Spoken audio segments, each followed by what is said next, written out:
En janvier 2009, le corps d'un assureur d'Arras est repêché à la frontière franco-belge. Je pensais qu'on l'aurait retrouvé vivant. On était anéantis.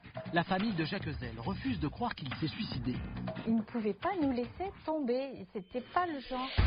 L'enquête sur le décès du père de famille révèle l'insoupçonnable.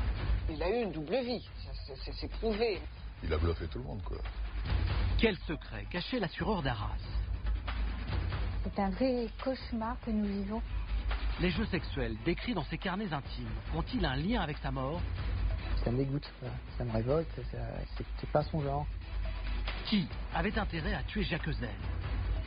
Quelqu'un s'en est débarrassé, il fallait pas qu'il parle. Aujourd'hui, les investigations se poursuivent. Toutes les questions posées par la mort de l'assureur doivent trouver leur réponse.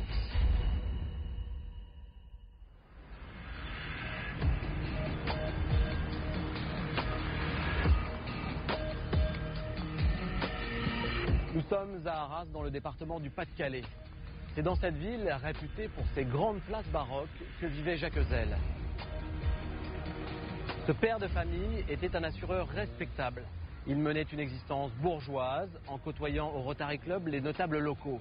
Mais la découverte de son corps en Belgique, dans les eaux glacées de la Sambre, a marqué la fin de son parcours apparemment exemplaire et sans histoire. Quel homme était-il vraiment? Qui avait intérêt à mettre fin à sa vie? Quel secret cachait Jacques Ezel? C'est aujourd'hui la police judiciaire de Lille qui est chargée d'apporter des réponses à ces questions. Depuis le 17 novembre 2008, date de sa disparition, son épouse et ses deux fils se battent pour connaître la vérité. Retour sur une affaire qui demeure à ce jour non élucidée.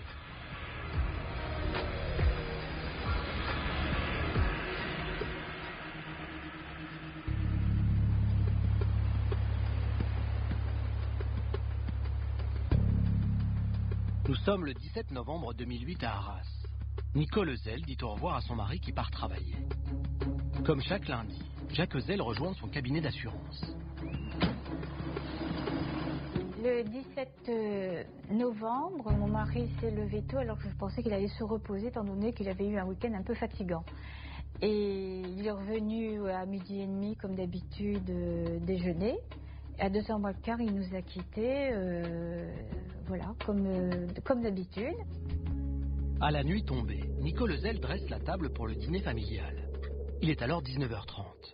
Mais son mari ne rentre pas. J'avais laissé son assiette à table, je l'attendais toujours. Puis après, arrivé à 10h, on a commencé à se dire, ça y est, il y a vraiment une réunion, c'est pas possible. Et à 11h du soir, on a commencé à paniquer. Alban Ezel est le fils aîné de la famille. C'était pas son genre de partir comme ça une soirée entière sans prévenir, voilà. On a essayé de le joindre par téléphone, mais on tombait sur sa boîte vocale. Et puis après, on s'est vraiment inquiété vers 23h, minuit. Et puis là, on a appelé les pompiers, voilà, pour savoir s'il n'y a pas eu un accident autour d'Arras qui aurait pu concerner mon père. Voilà. Arnaud, le second fils, espère toute la nuit le retour de son père. J'entendais le bruit de moteur de sa voiture, que je connaissais, voilà, je savais le bruit que ça avait. Donc j'attendais qu'il arrive, qu'il ouvre la porte de garage pour la ranger. J'ai attendu et j'ai attendu toute la nuit en fait.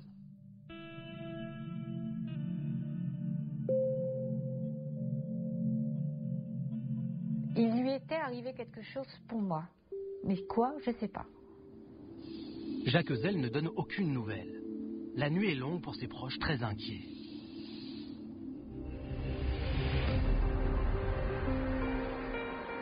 Le 18 novembre, au petit matin, son épouse et son fils Alban se rendent au commissariat d'Arras pour signaler sa disparition. On a dit qu'on essayait son téléphone portable et que son téléphone était fermé, qu'on tombait directement sur sa boîte vocale, que sa voiture, on leur décrit, voilà, la marque de la voiture, et puis voilà, qu'on ne comprend pas pourquoi il n'est pas présent, pourquoi il n'est pas revenu. La première chose qu'ils m'ont dit, parce que je dis il faut faire quelque chose, parce qu'ils me regardaient, je dis quoi, il disparaît et il y a quelque chose d'anormal. Il dit il a le droit de faire une fugue.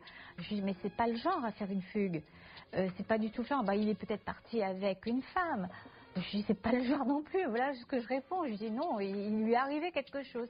Et je disais toujours, il lui arrivait quelque chose, il ne pouvait pas nous laisser tomber. C'était pas le genre. Une enquête de police pour disparition inquiétante est ouverte le 18 novembre 2008.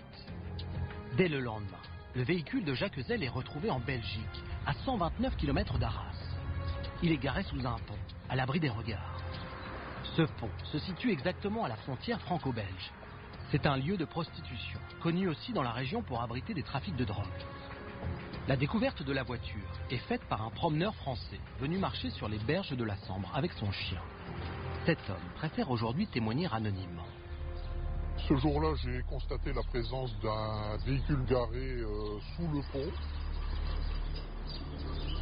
J'ai fait le tour de la voiture, mais étant donné le peu de clarté, je me suis penché aux vitres pour voir s'il y avait une personne à l'intérieur ou quelque chose, mais je n'ai absolument rien vu.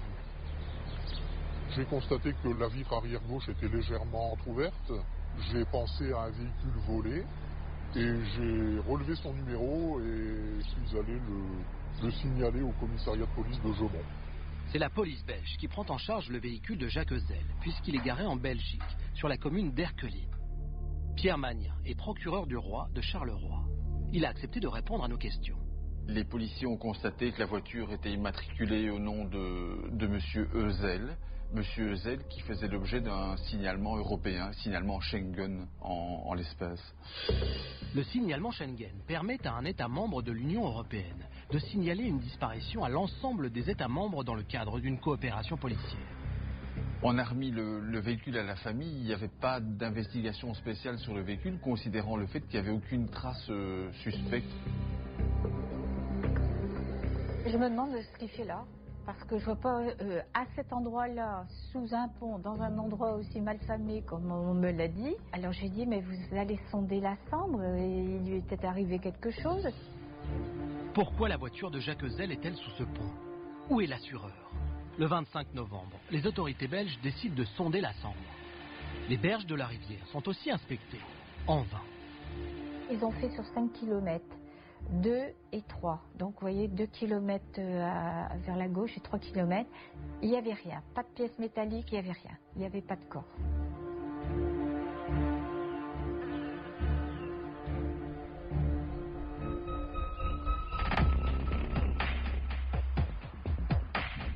Jacques Heuzel semble s'être volatilisé. Les semaines passent sans aucune nouvelle de cet homme à la vie bien réglée.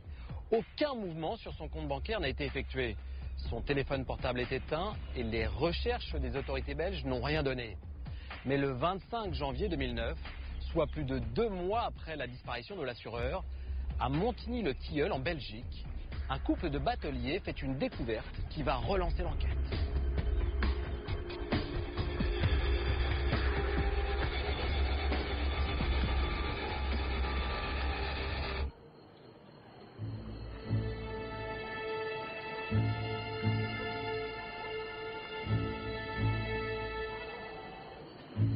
Il est 22 h. La nuit est noire et froide. Vanessa Clessens rentre dans sa péniche où l'attend son mari. Elle n'oubliera jamais cette soirée. Mon mari était encore en train de regarder la télévision et il entend un bruit à la coque du bateau. Il va voir et il revient. Et il me dit, à mon avis, c'est pas une bouteille comme je croyais au début, il y a une chaussure. Et il va voir. Il revient et dit, j'ai tiré encore une fois et il y a 2 chaussures. Et à mon avis, il y a quelque chose qui est accroché à la chaussure. À mon avis, c'est un corps. Appelés par les bateliers, la police et les pompiers belges arrivent sur place 1 heure plus tard. Ils ressortent le corps de l'eau et procèdent aux premières constatations. Il s'agit d'un homme d'1,80 m et d'environ 75 kg. Le capitaine Perrine Rogier-Tubert travaille à Paris, à l'identité judiciaire. C'est une spécialiste des différentes scènes de découverte de cadavres. Lorsque le corps est sorti de l'eau, à ce moment-là, il faut faire les choses assez rapidement. La décomposition va être presque 4 fois plus rapide qu'en milieu liquide, d'où un risque de décomposition avancée qui va être fulgurante. Donc le corps doit être transporté au plus vite à l'Institut médico-légal. Les enquêteurs belges dressent l'inventaire des objets retrouvés sur le corps. Tout d'abord, des vêtements qui correspondent à ceux que Jacques Heuzel portait le jour de sa disparition. Mais surtout la carte d'identité de l'assureur d'Arras. Un trousseau de clés. Une montre. Un agenda dans la poche intérieure de sa veste. Un téléphone portable. Et enfin un sac à dos à l'intérieur duquel les policiers découvrent étrangement un haltère de 5 kilos. Tout laisse à penser que le cadavre est celui de l'assureur. La police croyait qu'il s'était peut-être suicidé parce qu'il avait du poids dans son sac à dos et rien d'autre. Il a sans doute voulu se jeter à l'eau et avec le poids rester dans l'eau. Enfin, c'est ce qu'ils ont pensé et ce qu'ils nous ont dit. La difficulté des corps qui sont repêchés dans les milieux liquides constitue tout d'abord une difficulté quant à la nature du décès, de savoir si c'est un suicide, une chute fortuite ou si c'est une mort criminelle. Rien ne sera établi avant l'autopsie du corps. Le corps doit être transporté. Le funérarium de Charleroi est contacté. Denis Fontaine, entrepreneur de pompes funèbres, est ce soir-là de permanence.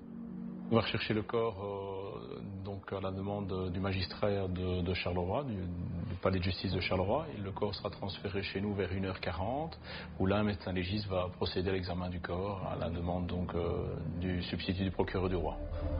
Le parquet de Charleroi demande ensuite au médecin légiste de réaliser un simple examen externe du corps. Notre problème à nous, c'est de savoir effectivement si on n'a pas tué M.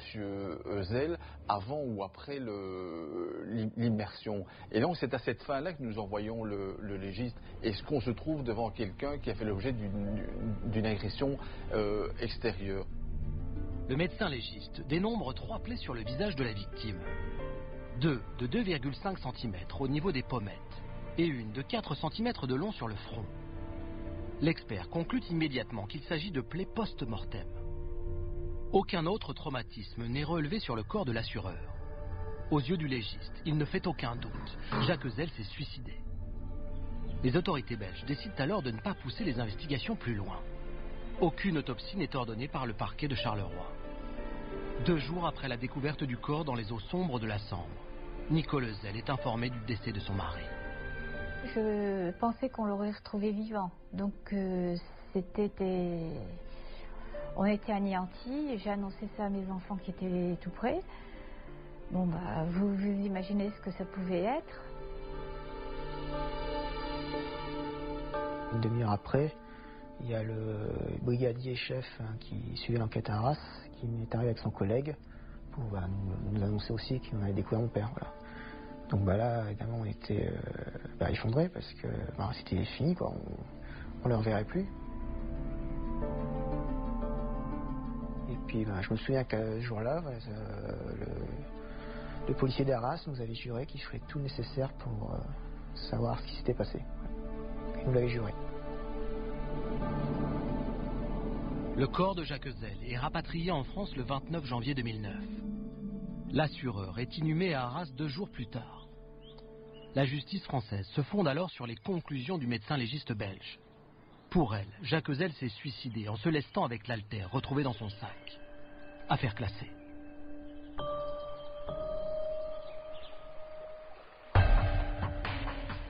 Jean-Marc, il y a plusieurs choses étonnantes dans ce début d'affaire. Tout d'abord, la méthode, ou devrais-je dire l'absence de méthode pour identifier le corps. C'est vrai que quand les policiers belges font leur première constatation sur le cadavre, ils y découvrent une carte d'identité au nom de Jacques Ezel. Ils font 2 comparaisons, il s'agit bien de sa taille, il s'agit bien de sa pointure de chaussure. Pour eux, il n'y a pas de doute, il s'agit bien du cadavre de Jacques Ezel. Pour moi, bien sûr, c'est insuffisant, d'autant que le corps a franchi la frontière dans un cercueil plombé et qu'il n'a pas pu être identifié par la famille. Quand vous dites plombé, c'est-à-dire totalement scellé, la famille n'a donc pas pu voir le corps. Exactement. Il est plombé pour des raisons d'hygiène et de sécurité. Et en plus, il n'y a pas eu d'analyse ADN ni de comparaison de l'empreinte dentaire. C'est un peu court, un peu rapide, un peu léger. Le deuxième élément surprenant dans ce début d'affaire, c'est l'absence d'examen médico-légal complet pour déterminer les causes de la mort de Jacques Ezel. Comment expliquez-vous qu'aucune autopsie n'ait été ordonnée ? C'est difficile à dire et c'est aussi difficile à entendre. Mais une autopsie, Arnaud, ça coûte cher. Et la justice belge, tout comme la justice française, est en recherche d'économie. Alors, quand on a une quasi-certitude de suicide, on ne va pas plus loin. Dans cette affaire, c'est le cas. Le corps de Jacques Ezel est retrouvé dans la Sambre. La voiture avait été retrouvée en amont de ce même canal. Le corps est lesté d'un haltère tout laisse penser à un suicide par noyade. Le médecin légiste qui fait un examen externe du corps ne constate aucune trace laissant penser à un homicide. La justice belge ne relève aucun indice de criminalité. Est-ce que vous pensez que cela aurait été différent si le corps avait été retrouvé en France? Oui, la justice et la police française auraient été saisies de la totalité de l'enquête depuis la disparition. Alors une enquête de personnalité aurait été faite pour savoir si la victime était dépressive, était suicidaire, avait déjà fait des tentatives de suicide, dans quel état d'esprit elle se trouvait. Et ça aurait permis d'infirmer ou de confirmer les premières impressions faites au cours des constatations, c'est-à-dire d'infirmer ou de confirmer la thèse du suicide. J'ajoute que si cette enquête de personnalité avait été faite, les policiers auraient appris grâce aux témoignages des proches de Jacques Heuzel qu'ils ne savaient pas nager. Oui, c'est essentiel, car effectivement, on se demande ce que fait cet haltère dans le sac à dos de Jacques Heuzel. Même sans cet objet, il se serait noyé. Alors il faut se poser la question de savoir d'où vient cet objet, car on ne peut pas exclure qu'il ait été apporté par quelqu'un qui voulait lester le corps de sa victime. L'haltère, comme tous les objets retrouvés sur le cadavre, ont été restitués à la famille de Jacques Heuzel. Après l'inhumation de l'assureur, l'affaire est classée par la justice française, mais Nicole Heuzel et ses deux fils, faute d'autopsie, refusent d'accepter l'idée que leur père et mari s'est suicidé.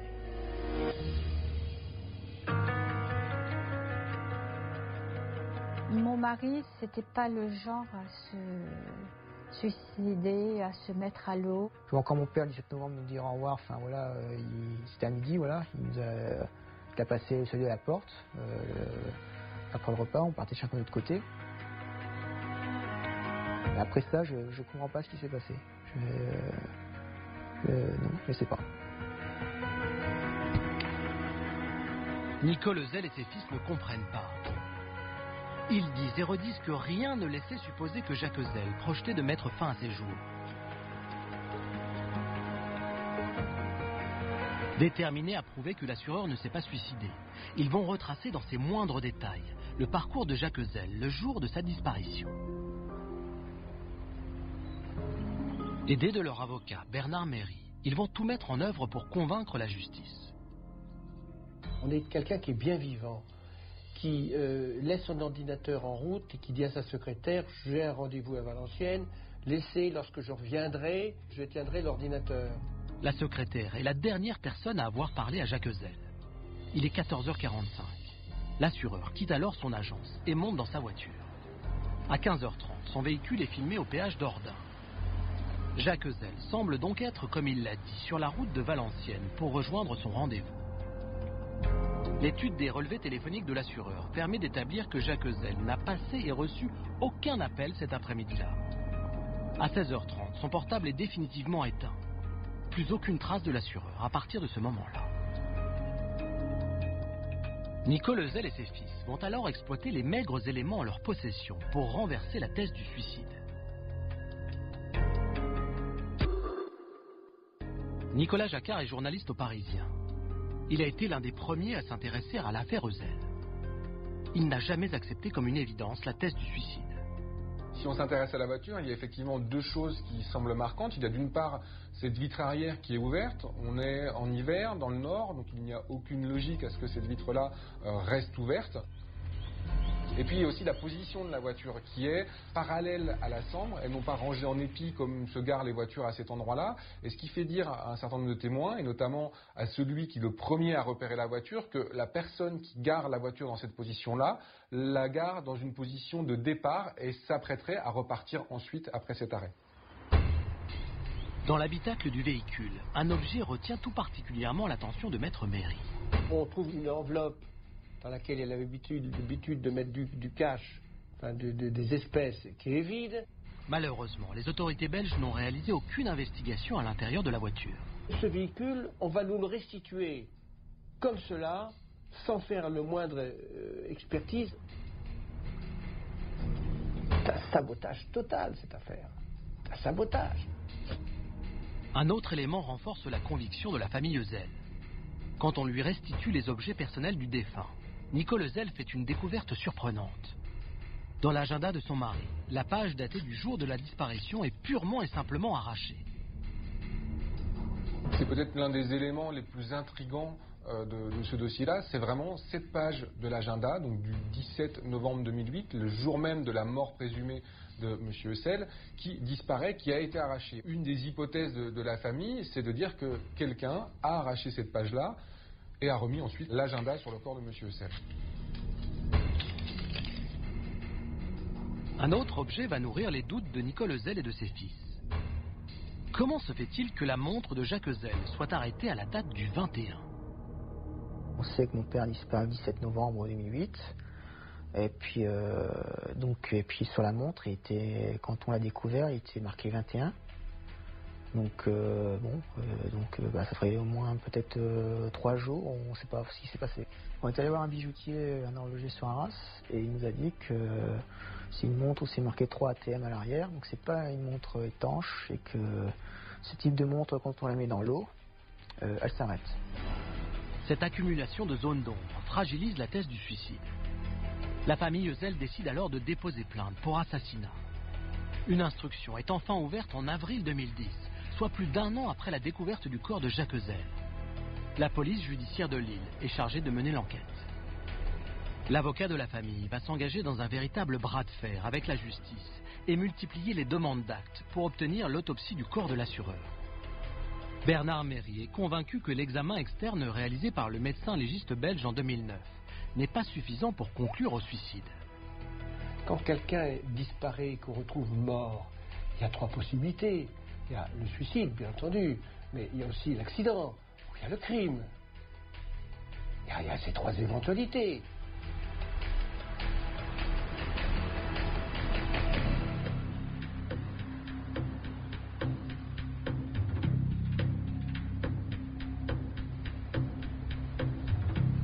Nous sommes dans la maison de Jacques Eusel, où vivent toujours sa femme et ses 2 fils. Nicole, Alban et Arnaud se sont engagés dans un véritable combat pour la vérité, ayant très vite compris que la justice française ne reviendrait sur les conclusions des autorités belges que s'ils fournissaient des éléments probants. Ils ont recensé un à un tous les indices qui pouvaient, selon eux, contredire la théorie du suicide. Jean-Marc, quel est pour vous l'élément le plus intéressant ? Je crois que c'est la montre. Cette montre qui est retrouvée arrêtée à la date du 21 novembre, soit 4 jours après sa disparition. Ça soulève de nombreuses questions auxquelles il n'y a pas de réponse pour l'instant. Il faut se souvenir de la chronologie des faits. Jacques Eusel disparaît le 17 d'Arras. Sa voiture est retrouvée du côté belge de la frontière le 19 et sa montre est retrouvée arrêtée à la date du 21. Si l'horloger dit vrai, le corps a été immergé 4 jours après sa disparition. Qu'est-ce qui s'est passé pendant ces 4 jours? Est-ce que Jacques Eusel était vivant, et dans ce cas-là, est-ce qu'il était libre de ses mouvements ou séquestré? Est-ce qu'il était mort? Et est-ce que c'est bien lui qui a conduit sa voiture jusqu'à Erquelines? Oui, parce qu'en effet, aucun prélèvement n'a été réalisé dans le véhicule. Il est donc impossible de savoir si quelqu'un d'autre a posé ses mains sur le volant ou était à bord de la voiture avec Jacques Eusel. C'est dommage et c'est trop tard. Cette voiture a été vendue, ça rendrait inefficace l'exploitation de l'intérieur de l'habitacle. Ça prouve une fois de plus que quand une enquête démarre mal, c'est irrattrapable. Les choses n'ont pas été faites quand elles pouvaient et devaient être faites. La famille a aussi découvert qu'il manquait une page à l'agenda de Jacques Eusel, et pas n'importe laquelle, puisqu'il s'agit de celle du jour même de sa disparition. Sur ce carnet, l'assureur d'Arras notait tous ses rendez-vous. Je précise que c'est lui et lui seul qui gérait son emploi du temps. Sa secrétaire n'y avait pas accès. Pourquoi, selon vous, cette page a-t-elle été arrachée? Alors ça, c'est extrêmement troublant. Et c'est un élément de plus qui me fait penser qu'il ne s'agit pas d'un simple suicide. Il y a 2 possibilités. Soit c'est Jacques Eusel lui-même qui a arraché la page de cet agenda pour camoufler quelque chose, pour cacher quelque chose. Mais est-ce que vous croyez qu'au moment où on va se suicider, on cherche à cacher quelque chose? Soit c'est quelqu'un d'autre qui a arraché cette page pour éviter qu'on ne puisse remonter jusqu'à lui, pour effacer un numéro de téléphone, une adresse, pour éviter qu'on puisse le relier à la disparition de l'assureur. Le 17 novembre, Jacques Eusel quitte son bureau en disant à sa secrétaire qu'il a un rendez-vous à Valenciennes. La dernière fois que son véhicule est repéré, c'est au niveau du péage d'Ordin, en France. Ensuite, on perd littéralement sa trace. En effet, on ne sait pas ni quand, ni où cette voiture a franchi la frontière franco-belge. Il faut savoir qu'en Belgique, il n'y a pas de péage sur les autoroutes. On ne peut donc pas retracer l'itinéraire d'un véhicule. Le 18 novembre 2010, quasiment 2 ans jour pour jour après la disparition de Jacques Eusel, le juge d'instruction saisi suite à la plainte de la famille ordonne une autopsie. Pour ce faire, le corps est finalement exhumé en février 2011 et transporté à l'Institut médico-légal de Lille.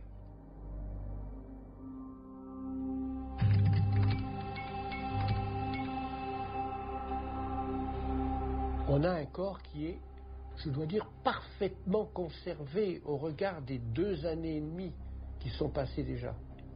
Parfaitement conservé. J'ai vu dans d'autres dossiers, au bout de 3 mois, des cadavres qui étaient réduits à l'état d'os. Les autopsies réalisées après exhumation sont toujours plus difficiles.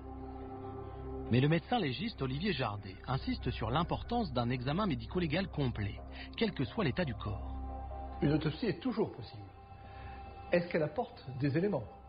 Et des éléments d'enquête intéressants? Oui. Des radiographies du crâne, du bassin et du thorax sont réalisées. Le médecin légiste constate l'absence de projectiles et l'absence de fractures. L'examen externe commence alors. Des crevés sont pratiqués à plusieurs endroits du corps. C'est-à-dire qu'on incise le derme et l'hypoderme pour voir s'il n'y a pas des hématomes en dessous. Et les hématomes montrent qu'il y a eu un traumatisme avant le décès, puisque ça a saigné et que ça a coagulé. Les crevés réalisés sur le corps de Jacques Heuzel ne révèlent pas de lésions profondes. Le légiste se penche ensuite sur les 3 plaies du visage. Il conclut, comme son confrère belge, que ces 3 plaies sont des plaies post-mortem, qui auraient été provoquées par le trajet du corps dans l'eau. Le corps ne présente aucune autre blessure. Une absence totale de lésions de charriage sur un noyé découvert plusieurs semaines après la date présumée du décès ou de la disparition reste quand même surprenant.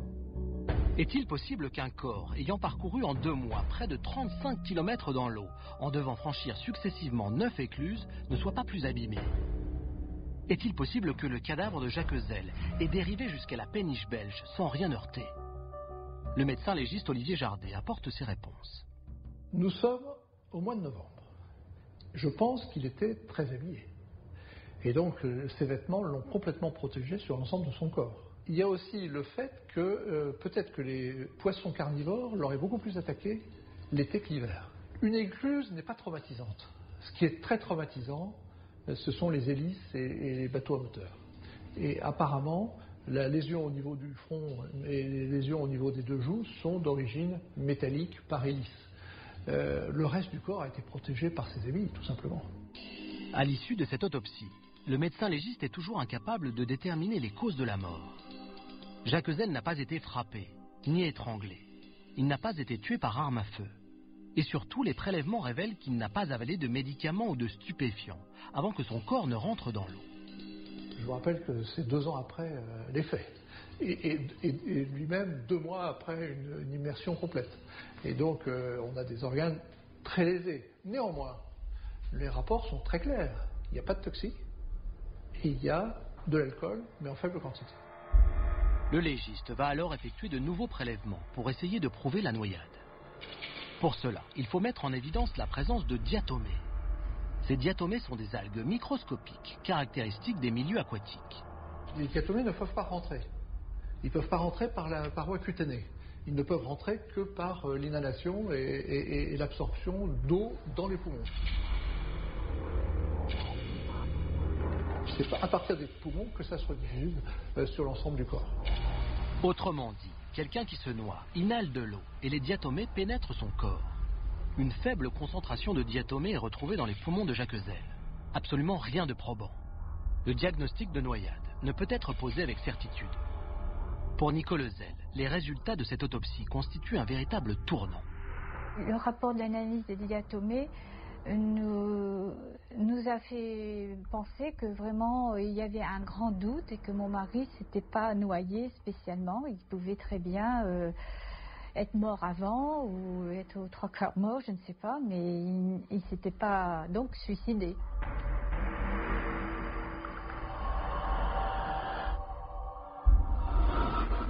Aucune cause certaine de la mort n'est établie. Le suicide par noyade n'est pas prouvé et l'autopsie n'a pas permis de déterminer avec exactitude la date du décès.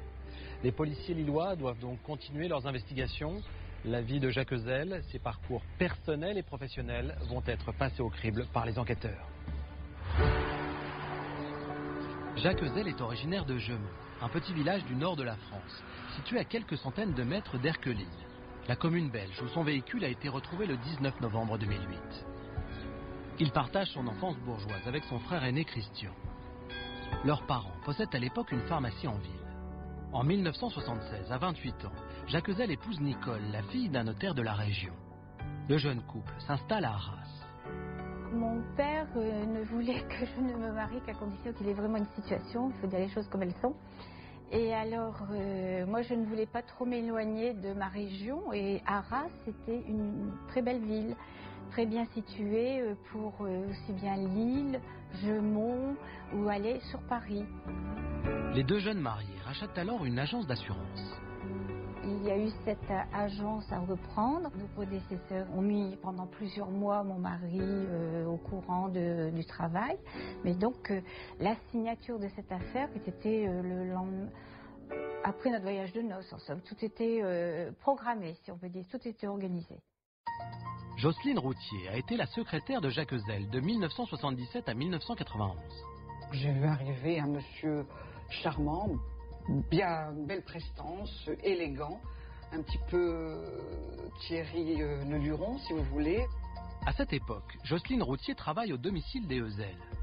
Elle côtoie donc quotidiennement les jeunes époux. Monsieur et Madame Ezel, pensant que j'étais partie, sont descendus tous les deux de l'étage, mais bras dessus, bras dessous. Ils se sont montrés gênés quand je les ai vus. Moi, j'étais gênée également de découvrir leur intimité.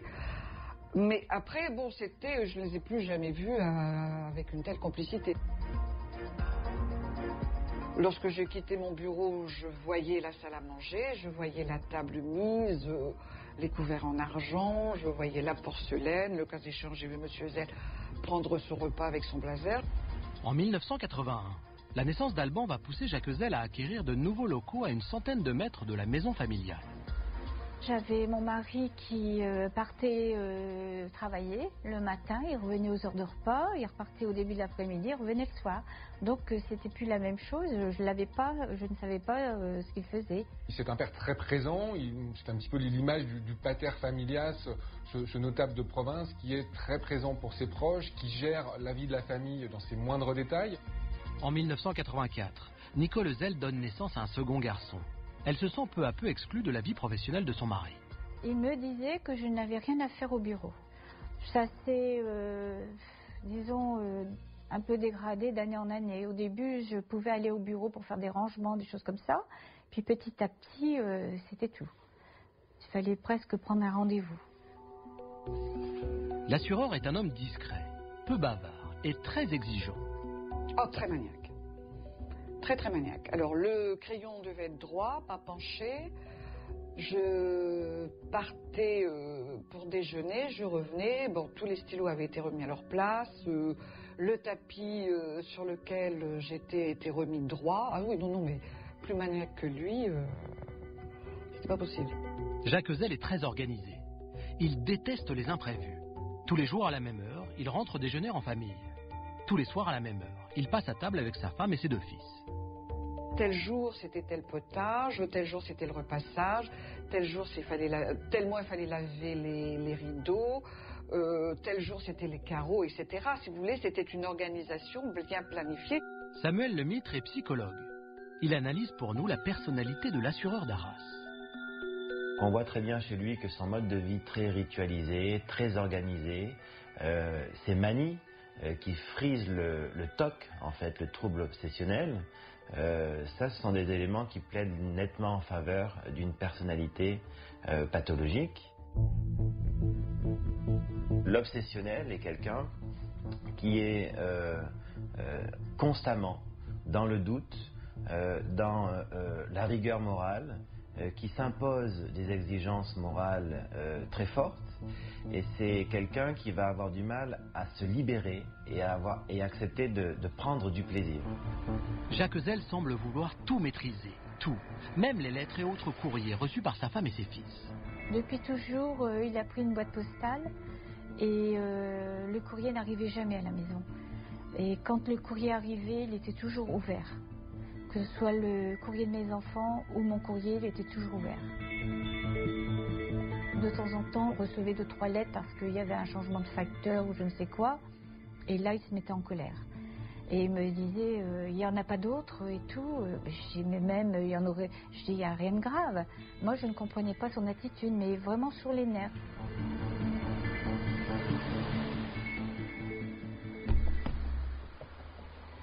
Jacques Ezel est un homme secret et semble-t-il très soucieux de préserver son intimité. L'enquête de personnalité démontre qu'il cloisonne très fermement sa vie professionnelle et sa vie de famille. Les policiers découvrent alors un aspect paradoxal de son caractère. L'assureur, qui se veut discret, semble aussi avoir besoin de reconnaissance sociale et de vie mondaine. Au début des années 90, Jacques Ezel s'investit activement dans la vie locale d'Arras. Il crée, avec une vingtaine de notables de la ville, un Rotary Club. Daniel Badevant présidait ce club l'année de la disparition de l'assureur. C'était quelqu'un qui voulait s'impliquer au niveau des aides, rentrer un peu dans la vie de la cité. Quelqu'un de très discret, on ne peut pas dire effacé, mais qui ne faisait pas parler de lui. Jacques Ezel s'investit aussi politiquement. Il devient le trésorier de différents candidats aux élections législatives et cantonales. Il s'est lancé dans la politique avec un comptable d'Arras. Je pense qu'il avait besoin d'une certaine reconnaissance. Ou alors, est-ce que, maintenant il pense un petit peu, est-ce que c'était pour fuir son intérieur, son domicile? On peut tout supposer. L'image sociale participe de la reconnaissance et participe et alimente aussi le sentiment de valeur propre et le narcissisme. Cet élément est d'autant plus important qu'il a grandi dans une famille où il a reçu une éducation dans laquelle cet élément compte beaucoup. Nicole Ezel constate alors que son mari change de comportement selon les situations. Il avait deux personnalités. Il avait une personnalité extérieure. Pour lui, d'ailleurs, faire un discours et tout, il pouvait le faire très facilement. Ça ne lui faisait pas peur, au contraire, il était très bien comme ça. Mais quand j'étais là, il n'était pas pareil. C'est quelqu'un dont les proches disent qu'il est presque psychorigide, pourrait-on dire, mais en tout cas quelqu'un de très organisé, de posé. Il a conditionné sa propre vie de manière à ce qu'elle ne rentre pas en collision quelque part avec sa vie de famille. Mais à l'automne 2008, la vie tranquille du notable d'Arras est bouleversée. Il apprend en effet que les comptes de son agence vont faire l'objet d'un audit de contrôle. C'était Carinca, quoi, au niveau de ses affaires. Et là, je savais que il fallait qu'il s'en sorte, quoi.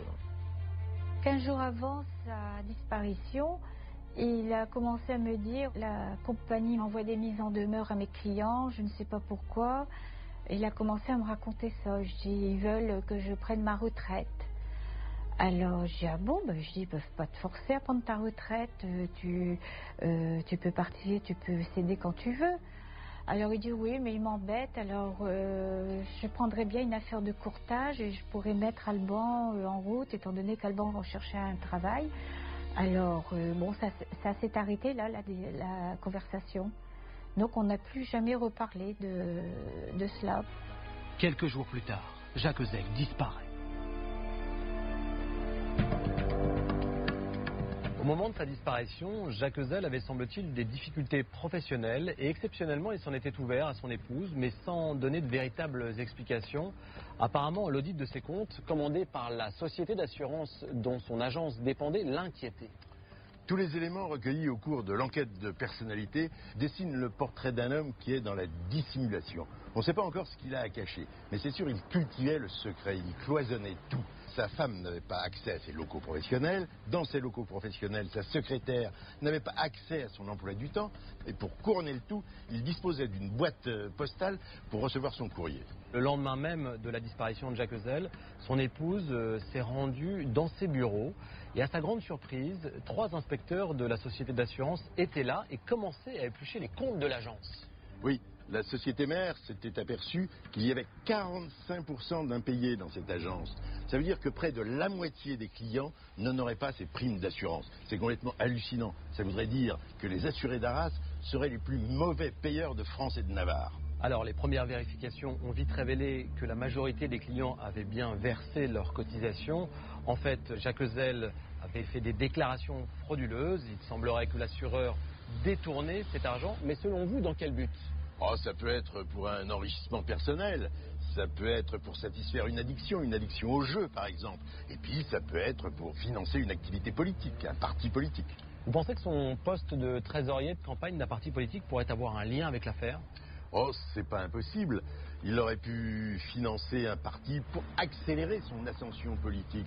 Il avait un besoin important de reconnaissance sociale. Et cet important besoin de reconnaissance sociale a pu le conduire à des dérives regrettables. Cependant, Jean-Marc, il faut préciser que les comptes de campagne dont il s'est occupé n'ont jamais été remis en cause. Aucune illégalité n'a été constatée. En revanche, l'étude détaillée de ses comptes professionnels et personnels va définitivement casser son image de notable honnête et respectable.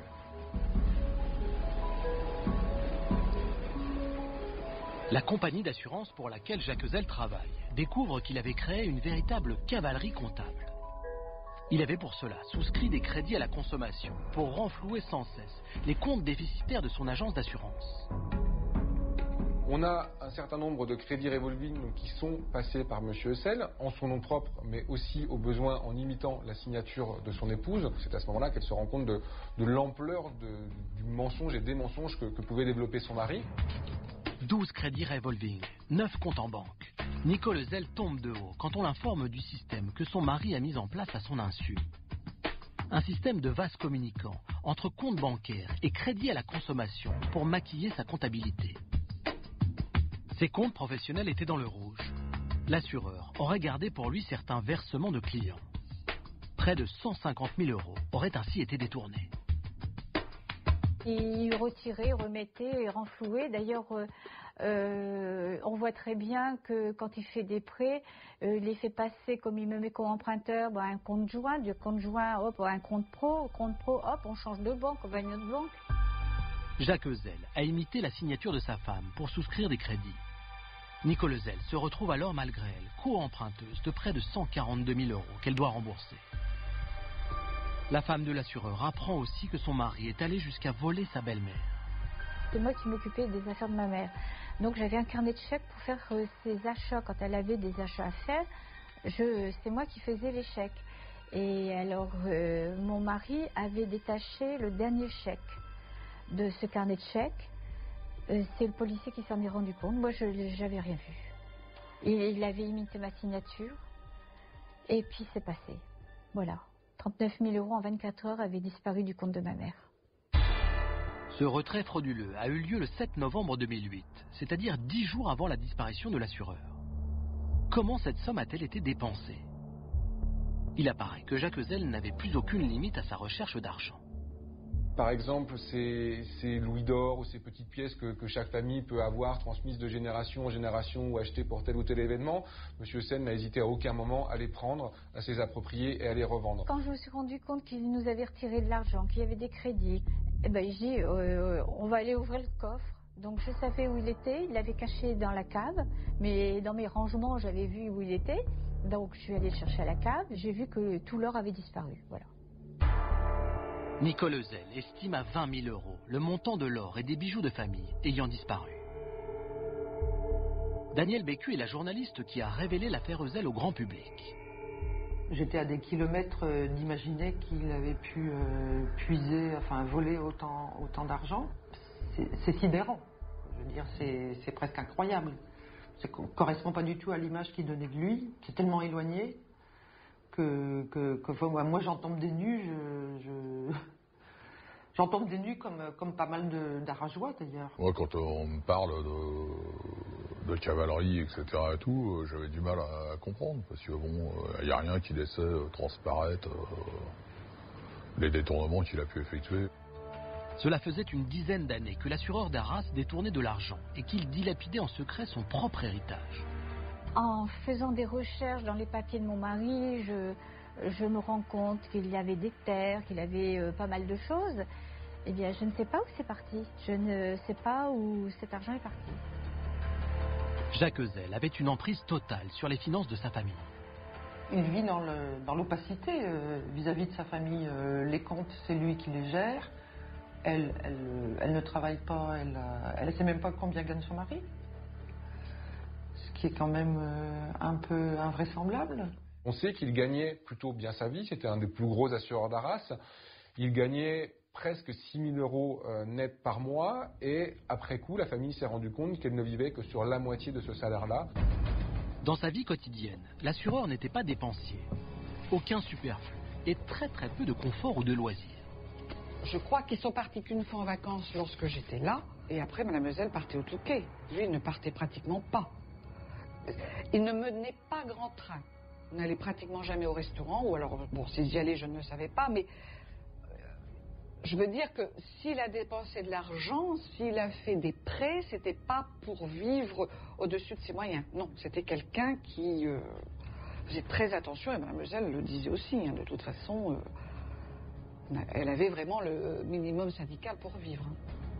Jacques Ezel, l'assureur respectable d'Arras, se révèle être un inconnu aux yeux de ses proches.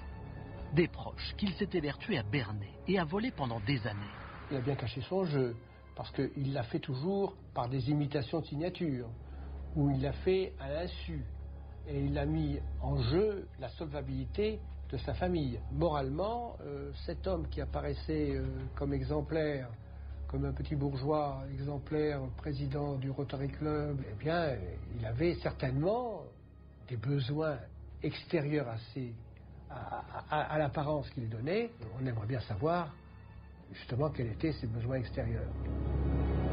Alors que la famille Ezel tente de comprendre où est passé cet argent, un enquêteur de la brigade financière de Lille fait une surprenante révélation à Nicole Ezel. J'ai eu un enquêteur qui m'a dit qu'il y avait beaucoup d'argent qui était parti à la frontière belge. Impossible d'identifier sur les relevés de compte de l'assureur la trace d'un quelconque virement en direction d'un compte bancaire de l'autre côté de la frontière. Les enquêteurs français vont malgré tout chercher un compte en banque belge qui appartiendrait à l'assureur d'Arras. Raphaël Tassard est journaliste au quotidien belge Nord-Éclair. Si Jacques Ezel a ouvert un compte en Belgique, les Français peuvent le savoir, la police et la justice française ont toujours un moyen de le savoir, c'est évident. Il n'y a pas de secret bancaire entre la France et la Belgique. Si les enquêteurs français veulent connaître les mouvements d'un compte détenu par un Français en Belgique, ils peuvent le faire aisément. Une commission rogatoire internationale délivrée en 2013 par le juge d'instruction de Béthune et les investigations des officiers de la brigade financière de Lille ne donnent rien. Les sommes détournées par Jacques Ezel restent introuvables. Le mystère s'épaissit de plus en plus autour du décès de Jacques Ezel. Les investigations font naître beaucoup de questions mais n'apportent pas de réponse. L'enquête ayant tardé à démarrer après les conclusions hâtives des autorités belges, le rôle de la famille est déterminant. C'est grâce à Nicole Ezel et à ses deux filles que des mensonges répétés, des terribles secrets et des activités sordides de l'assureur vont être découverts.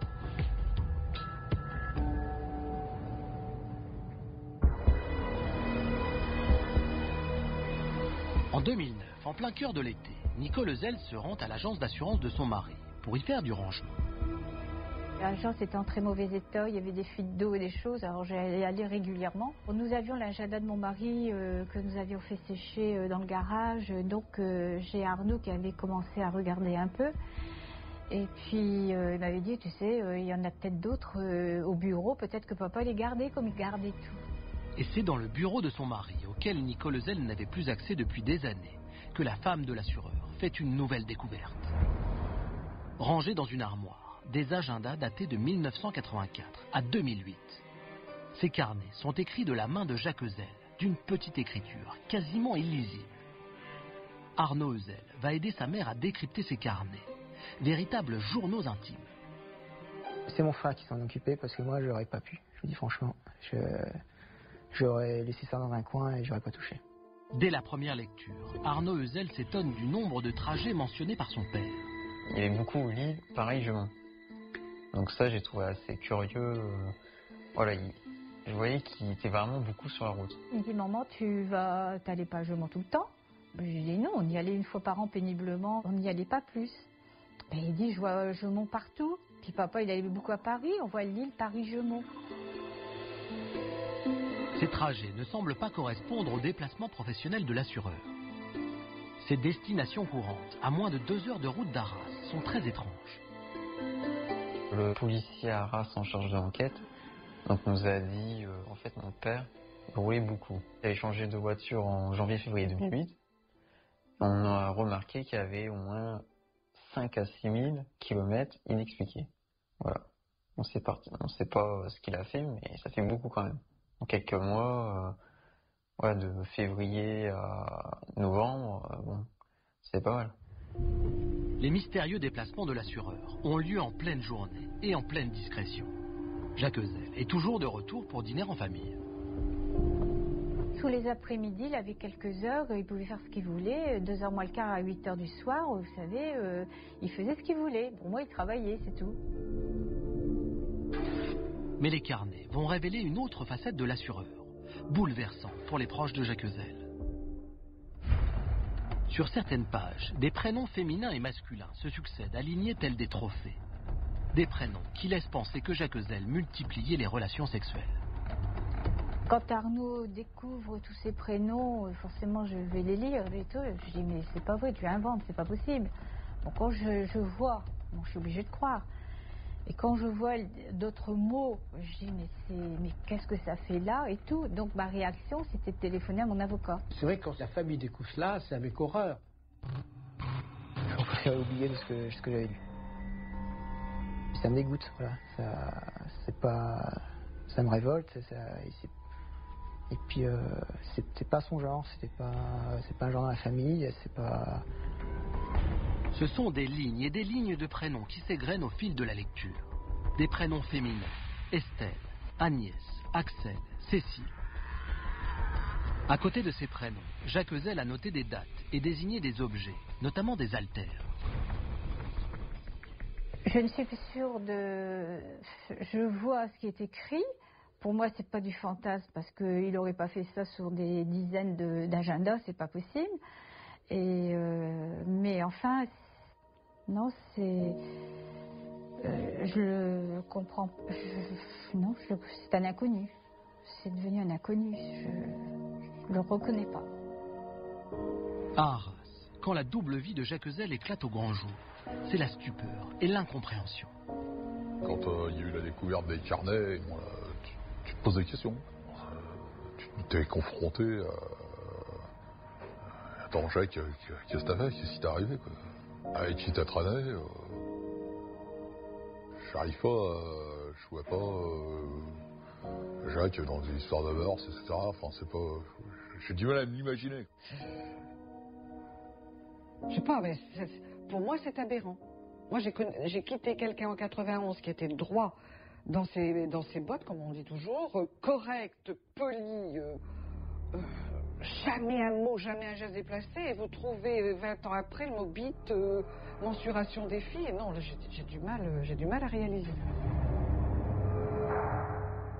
Qu'est-ce qui s'est passé entre 91 et 2008? C'est même pas 91. Qu'est-ce qui a fait que? Et jamais vous n'avez entendu dans la ville d'Arras un mot sur Monsieur Ezel concernant tout ce qu'il aurait pu faire de travers, même parmi ses clients. Jamais, jamais, jamais. Dans ces carnets, 2 définitions sont inscrites de la main de l'assureur, tel un rappel à l'ordre. La foi et l'adhésion de l'intelligence à la vérité révélée par le Verbe. La morale. Ensemble des règles de comportement qui permettent aux hommes de rendre possible l'existence en commun. Il y a comme une dichotomie, il y a comme 2 mondes tout d'un coup qui se confrontent, le monde de la foi, de l'ordre, de la morale, et puis le monde du sexe, de la pulsion et de la jouissance. Tout le monde tombe de haut, de toute façon, son épouse, ses enfants tombent de haut. Donc s'il a réussi pendant plus de 30 ans à manipuler tout le monde comme il l'a fait, s'il est tel qu'on le décrit, s'il a toujours eu ce côté perverse, je peux vous dire chapeau, parce que franchement... Pendant près d'1 mois, Nicole Ezel et son fils Arnaud vont méticuleusement déchiffrer, puis retranscrire les agendas secrets. Une retranscription douloureuse, mais nécessaire pour la famille, qui veut lever une bonne fois pour toutes le voile sur la double vie de Jacques Ezel. Je veux absolument savoir ce qui s'est passé pour mes fils. Ils ont encore toute leur vie devant eux. C'est la moindre des choses qu'ils sachent ce qui s'est passé.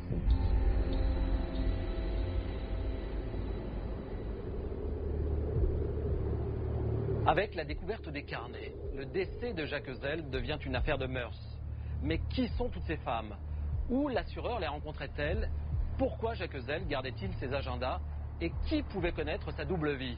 Il faut maintenant saisir, à travers les mots, la réalité des faits mentionnés dans ces carnets secrets.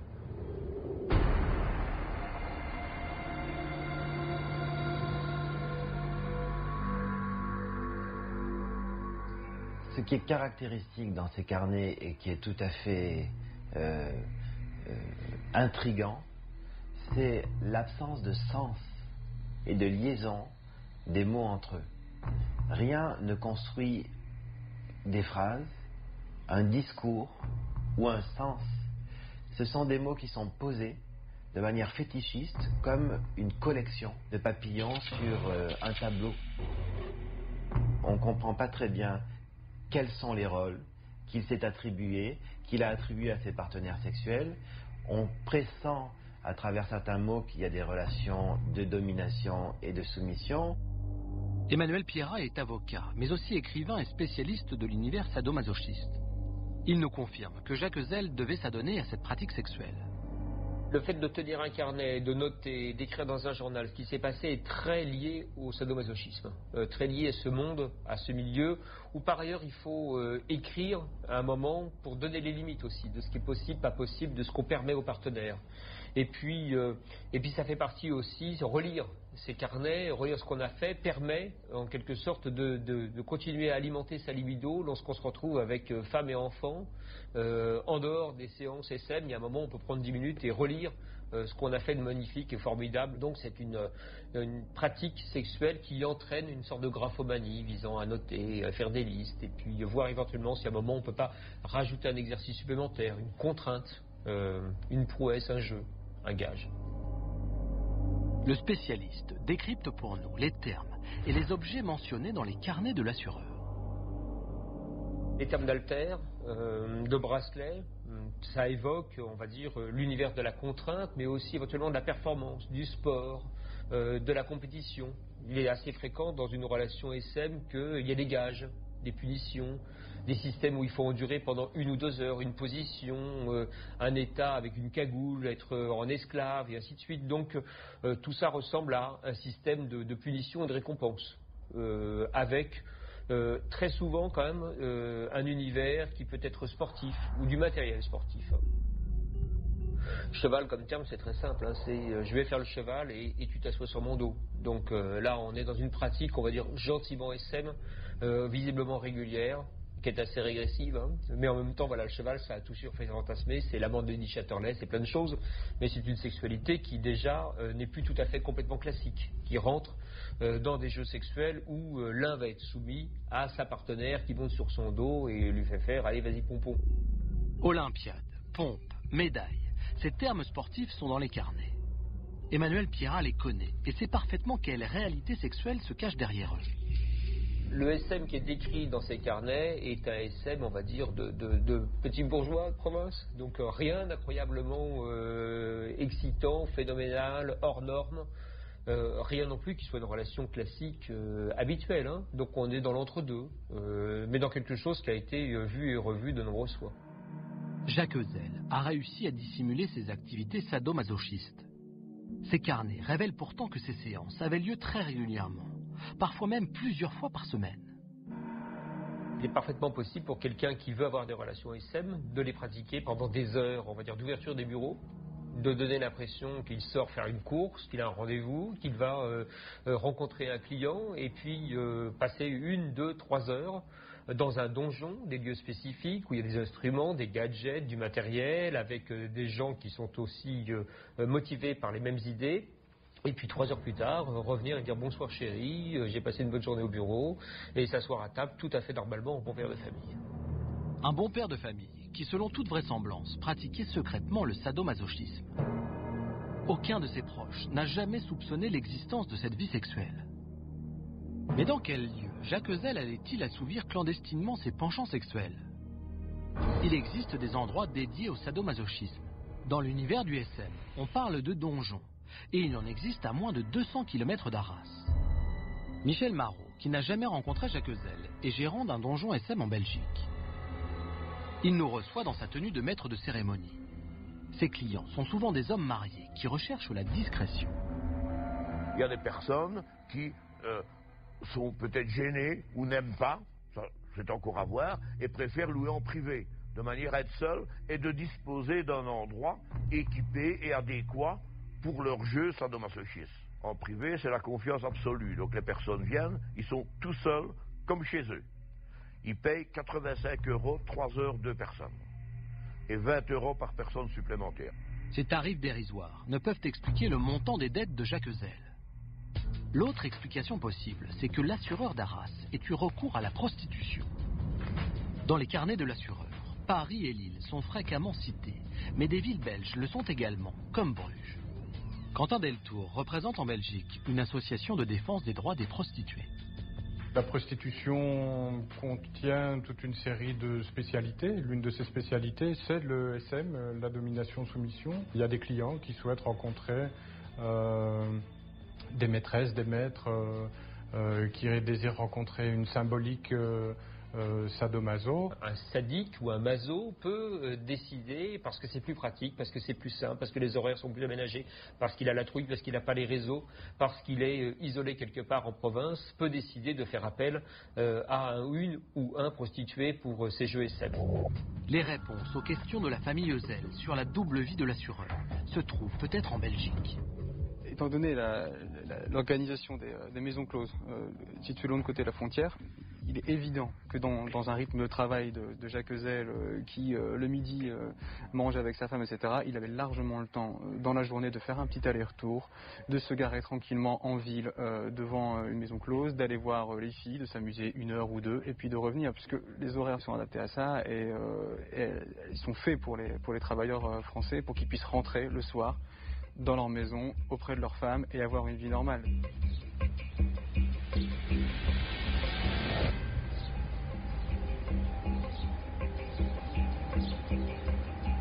Dans chaque numéro de Non élucidé, on évoque régulièrement l'importance de l'enquête de personnalité et donc la nécessité de fouiller toute la vie des victimes. Ce travail qui est habituellement fait par les enquêteurs a été initié cette fois-ci par les proches de Jacques Ezel. Et ce sont eux qui ont découvert une véritable existence parallèle. Quand ce sont les enquêteurs qui font des découvertes, qui abîment, qui écornent l'image de la victime, les familles, en général, sont dans le déni. Elles refusent d'accepter la réalité. Oui, c'est exactement ça. Là, ce qui est remarquable, c'est que c'est la famille elle-même qui fait ces découvertes. Et malgré la brutalité de ce qu'ils apprennent, Nicole Ezel et ses 2 fils veulent aller jusqu'au bout. Ils veulent découvrir la vérité, quel que soit le prix à payer.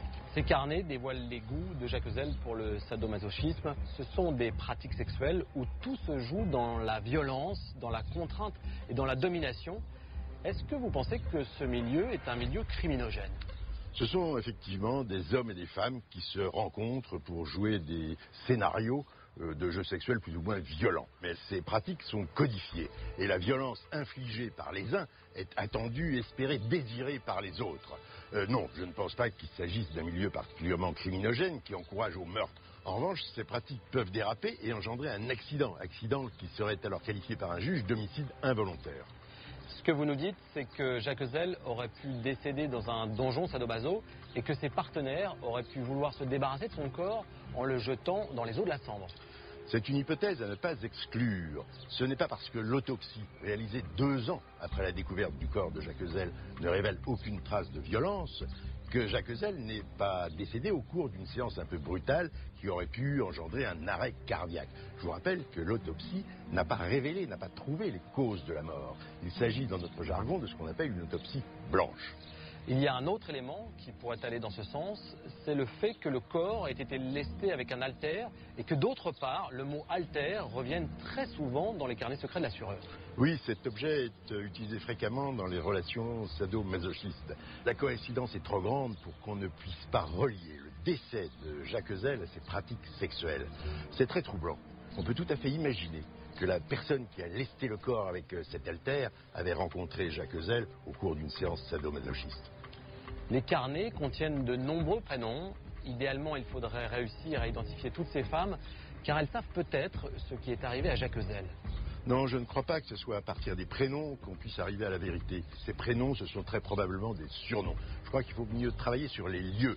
les lieux publics qui sont connus, qui sont recensés, les lieux où se pratiquent ces séances sadomasochistes, et les lieux privés. Là, c'est plus difficile à trouver parce qu'il s'agit souvent d'appartements tenus secrets ou de chambres d'hôtel louées uniquement à cet effet.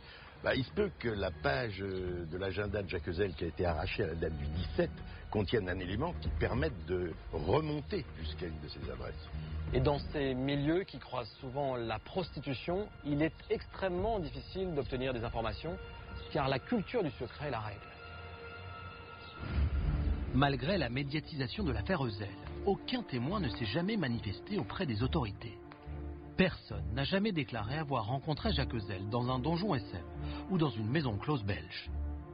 Il est envisageable qu'il y ait des informations qui dorment quelque part parce que la prostitution reste une activité qui, hélas, génère encore beaucoup de discrimination et se manifester comme témoin, c'est éventuellement se déclarer ouvertement dans le cadre d'un procès comme prostituée. Donc il y a certaines personnes qui peut-être souhaitent éviter ça. Le milieu de la prostitution est un univers au code bien éloigné du milieu bourgeois de l'assureur d'Arras. Et il y a donc autour et alentour de la prostitution un intérêt pour l'argent qui est généré par les personnes qui se prostituent. Et donc il y a une collusion entre le milieu de la prostitution et parfois une certaine pègre, il faut bien le dire. Il est possible que Jacques Heuzel se soit mis en danger. A-t-il, sans le savoir, croisé les milieux mafieux qui gravitent autour de la prostitution? L'enquête doit déterminer quels sont les individus qui partageaient ces plaisirs secrets. Vous vous dites que l'ensemble de ces doubles vies, et notamment sur le plan sexuel, Jacques Heuzel ne la menait pas seul. Ça, c'est une évidence et en tout cas une certitude pour moi, c'est que quand vous regardez l'ensemble des noms qui sont mentionnés, il y a énormément de pluriels. Vous voyez qu'un certain nombre d'annotations concernent d'autres personnes. Il parle de garçons au pluriel, il parle de filles au pluriel, et tout au sein de ces carnets laisse à penser que d'autres personnes pouvaient participer à ces doubles vies et à ces soirées ou après-midi qui semblent avoir été organisées avec une forte connotation sexuelle. Pour l'avocat de la famille, c'est aussi une certitude. Jacques Heuzel n'était pas seul au cours de ces après-midi. Savoir si M. Heuzel travaillait seul, c'est entre guillemets travailler bien entendu, travaillait seul, ou s'il y avait justement des gens autour de lui à qui participaient, pour moi ma conviction est totale, c'est qu'il n'était pas seul. Ce ne sont pas des gens extérieurs, nous sommes dans le domaine d'Arras. Les auditions effectuées par les policiers n'ont pas permis d'identifier les individus partageant les fantasmes de l'assureur. Mais en continuant de déchiffrer les carnets secrets, la famille de Jacques Heuzel découvre une ligne inacceptable. Sur une page, un âge est inscrit, 14 ans. L'affaire bascule alors dans la pédophilie. Nous sommes quand même dans un endroit qui a connu l'affaire d'Outreau, qui a connu l'affaire Dutroux. On est dans cette histoire de ce Nord qui s'ennuie, dans la crasse peut-être des crassiers, comme on dit, et avec ses sexes. Et donc on découvre des jeunes filles, des âges qui sont des mineurs. Démétrios Scagliola est rédacteur en chef au quotidien belge Sud Presse à Namur. La criminalité transfrontalière, aussi bien entre Tournai-Lille qu'entre Charleroi, la grande région de Charleroi, Erqueline et Arras, Valenciennes, Jeumont, là on sait que ça existe. C'est un phénomène maintenant que les enquêteurs surveillent de très près. Plutôt pour des réseaux pédophiles qui ont été démantelés dans cette zone, ce qu'on appelle la Tudini, qui ont été démantelés. Maintenant, est-ce que ces enquêtes-là ont un lien avec l'affaire Heuzel? Ça, c'est évidemment, je ne peux pas me prononcer. Après le décès de Jacques Heuzel, la police judiciaire de Lille a démantelé plusieurs réseaux de prostitution où des jeunes filles mineures étaient placées dans des établissements belges. Quand on voit qu'il y a peut-être des très jeunes qui font partie d'un trafic, c'est honteux. Et je voyais, moi je ne vois pas mon mari là-dedans, je ne vois pas ce qu'il peut faire là-dedans, je ne sais pas si dans quel engrenage, embrigadage il a été embarqué, je ne sais pas. Mais je ne le vois pas là-dedans.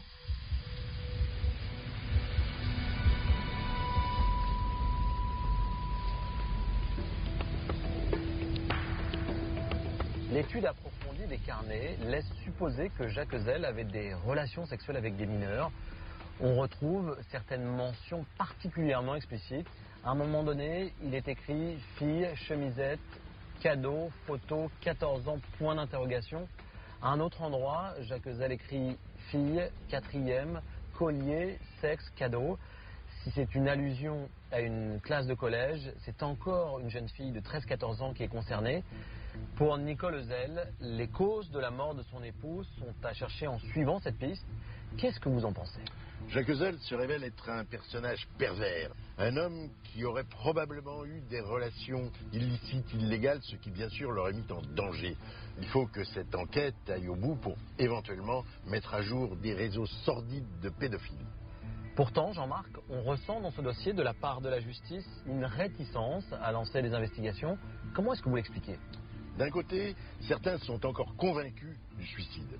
D'un autre côté, la famille, elle pense que si la justice est aussi inactive, aussi lente, c'est parce qu'elle a peur de mettre à jour des réseaux de pédophilie qui mettraient en cause des notables locaux.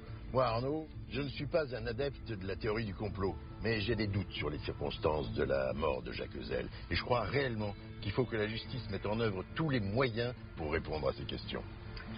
Si on imagine que les pratiques sexuelles dont parle Jacques Ezel ont un lien avec sa disparition, est-ce qu'on peut envisager qu'une de ses victimes, aujourd'hui plus âgée, se soit vengée?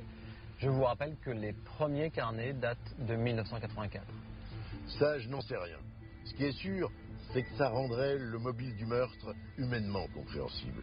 Mais il n'y a pas d'exemple à ma connaissance de ce type de vengeance. Ce qui arrive souvent, en revanche, ce sont des dénonciations tardives, à l'âge de la majorité. C'est la raison pour laquelle, en matière de viol sur mineur, la loi ne fait courir la prescription qu'à la date de la majorité de la victime et non pas à la date de la commission des faits. Les dépenses et les détournements d'argent de Jacques Ezel, reliés à ses pratiques sexuelles cachées, déviantes et peut-être pédophiles, ouvrent une nouvelle piste. Et si Jacques Ezel avait été la victime d'un maître chanteur?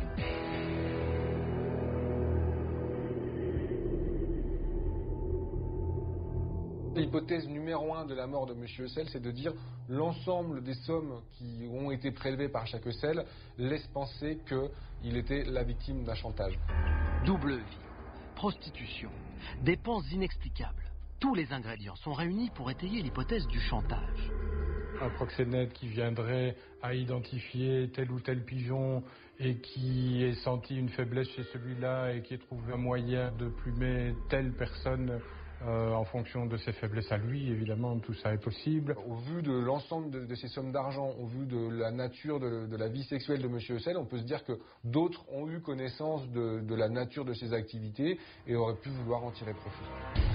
Mais comment ce maître chanteur serait-il entré en contact avec sa victime? Comment aurait-il exercé sa pression sur Jacques Ezel? Et si les réponses à ces questions se cachaient dans le téléphone portable de l'assureur? Je me demandais ce qu'il allait faire toujours avant d'aller se coucher. Il mettait ses lunettes et c'est parce qu'il envoyait tous les soirs des SMS. Je me suis rendu compte, j'ai dit qu'est-ce qu'il fait? Et puis après, vous voyez, je ne suis pas du tout pour les portables puisque je n'en faisais pas de SMS. Mais donc il envoyait des SMS, alors je voudrais bien savoir à qui. Le juge d'instruction a ordonné l'expertise du téléphone portable de l'assureur. Paul Dujancourt est un expert en récupération de données téléphoniques. Il nous explique que les portables peuvent être de véritables mouchards. Les SMS sont effectivement stockés dans la mémoire du téléphone. Et avec les outils adéquats d'analyse, on va permettre à ces SMS de réémerger finalement. Mais l'expert, désigné par le magistrat instructeur de Béthune, a conclu que la corrosion du téléphone rendait impossible son exploitation. Une analyse qui ne fait pas l'unanimité.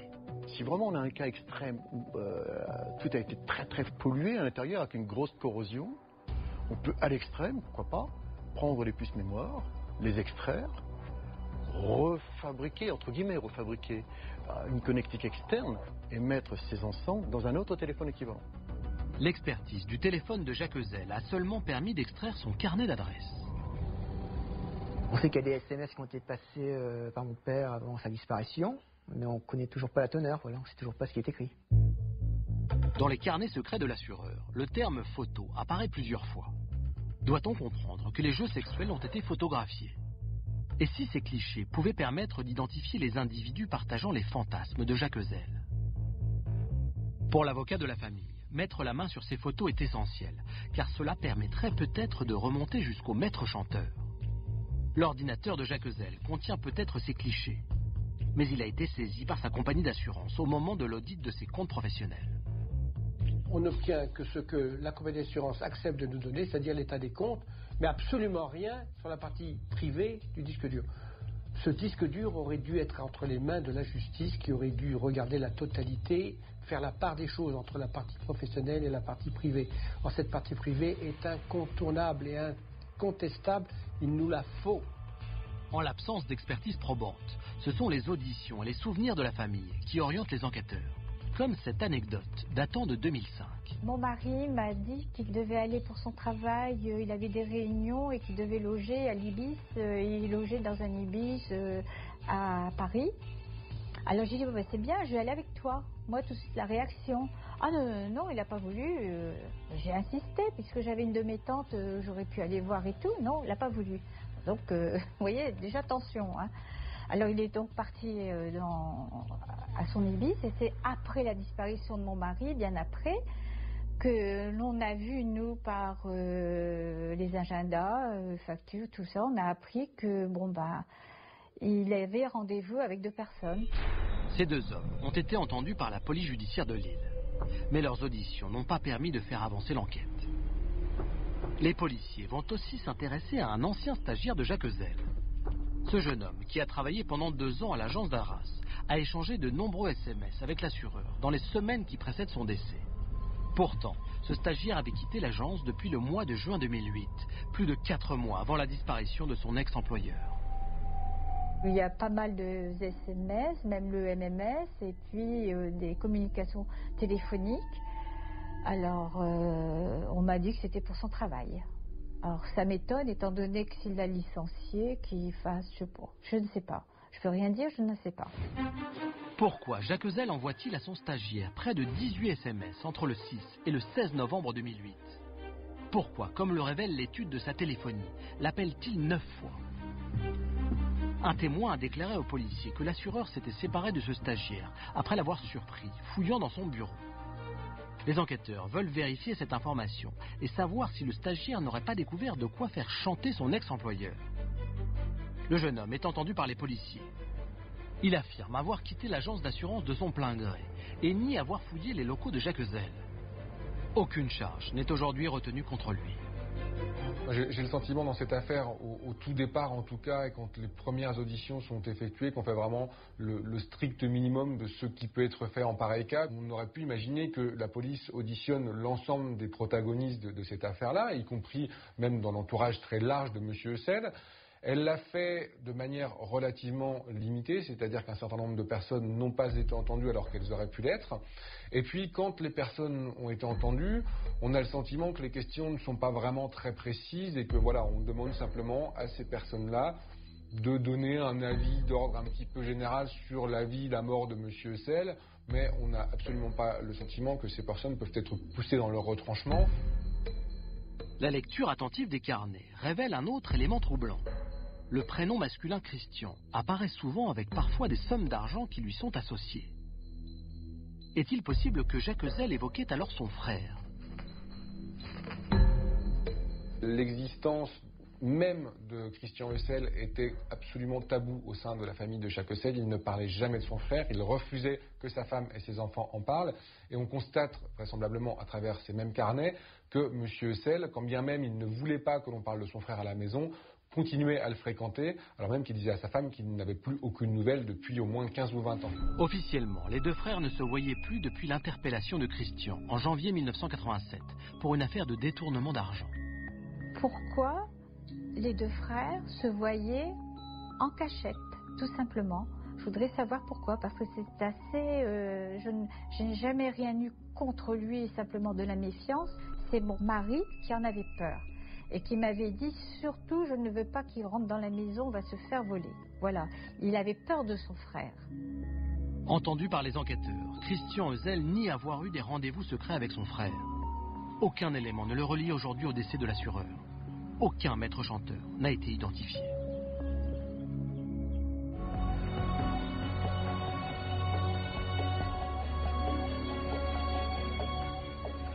Si on envisage l'hypothèse criminelle dans le décès de Jacquezel, la piste du chantage semble être aujourd'hui l'une des plus plausibles.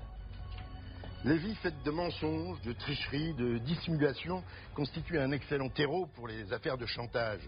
Jacques Ezel ne pouvait pas se passer de ses nombreuses sorties sexuelles régulières. Il a tous les attributs d'un bon pigeon. Il se peut tout à fait qu'il soit tombé sur un maître chanteur qui, menaçant de révéler cette double vie, cette vie cachée, a pu lui souterrer pas mal d'argent. Dans ces carnets secrets, le terme photo revient à plusieurs reprises. On peut très bien imaginer que le maître chanteur avait des clichés de l'assureur d'Arras et que ces clichés de sa vie sexuelle aient servi de moyen de pression. Cette idée est à relier avec l'ouverture d'une boîte postale à son nom pour éviter qu'une lettre de révélation ou que des photos compromettantes ne tombent entre les mains de sa femme ou de ses fils. Mais selon vous, à quel moment le maître chanteur serait-il passé de la menace verbale à l'agression physique? Là, c'est un peu plus compliqué. En général, les maîtres chanteurs ne sont pas des tueurs. Ils n'ont pas intérêt à tuer leurs victimes. Ils n'ont pas intérêt à tuer la poule aux œufs d'or. Ce qui se peut, c'est que Jacques Ezel, ne supportant plus cette pression, se soit rebellé, et essayer d'y mettre, même physiquement, fin. Et là, ça serait retourné contre lui. Il l'aurait payé de sa vie. Mais ça, ce n'est qu'une hypothèse qui n'est étayée par aucun élément objectif.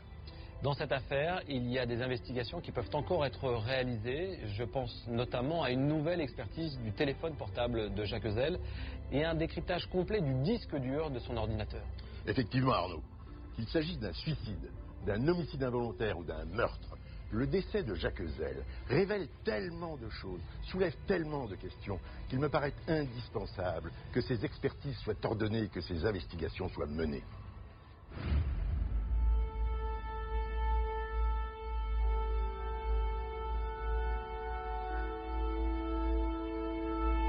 C'est un vrai cauchemar que nous vivons depuis le 17 novembre 2008.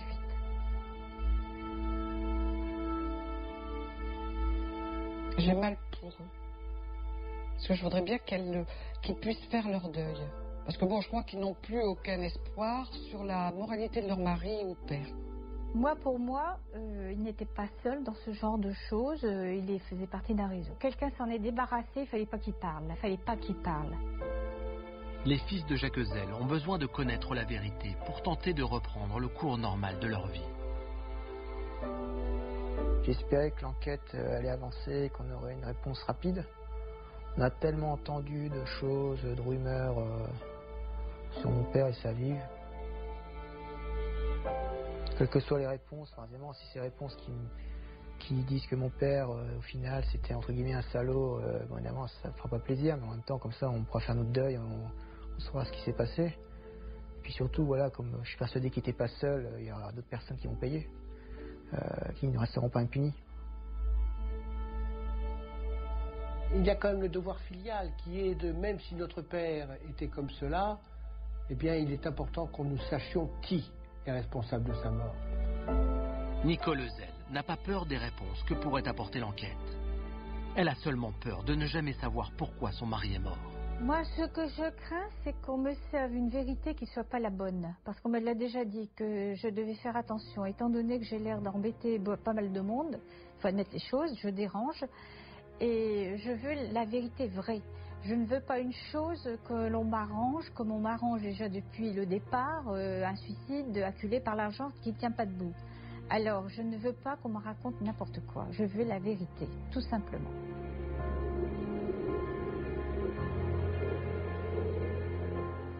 Les développements et nombreux rebondissements de l'affaire Ezel ont secoué la ville d'Arras.